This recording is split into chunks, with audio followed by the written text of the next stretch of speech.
আসসালামু আলাইকুম বন্ধুরা, আবার একটা নতুন ভিডিও নিয়ে আপনাদের মাঝে চলে আসলাম। আমি নুন্নাহার।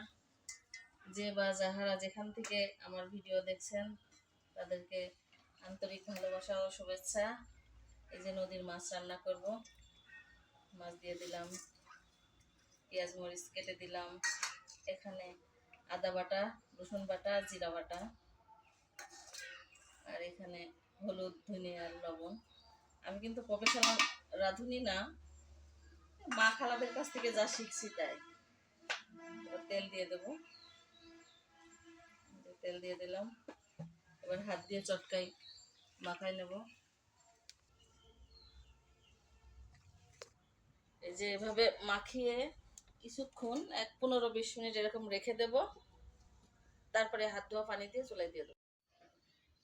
এই যে এরকম হয়েছে, মাখিয়ে রেখেছিলাম। এবার এটা চুলায় উঠাই দেব, গ্যাস ছেড়ে দেব, ঢাকনা দিয়ে দেব।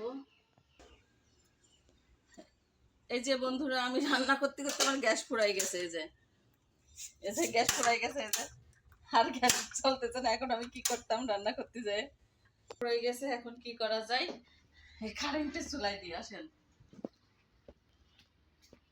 কারেন্টের চুলার বেহাল অবস্থা।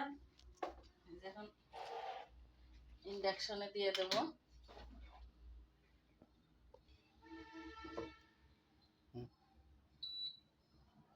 বসে এটা মনে হচ্ছে অনেকদিন রান্না করা নয়।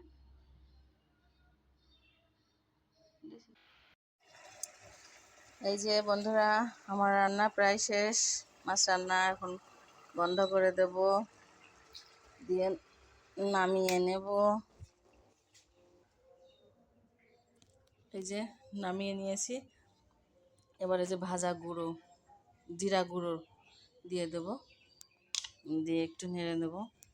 এইভাবে রান্না করে খেলে সেই মজা লাগে গরম গরম ভাতের সঙ্গে। এই টাটকা নদীর মাছ, ছোট মাছ, সেই ভালো লাগে। একদিন ট্রাই করে খেয়ে দেখবেন। সবাই ভালো থাকবেন, আমার জন্য দোয়া করবেন। আল্লাহ হাফেজ।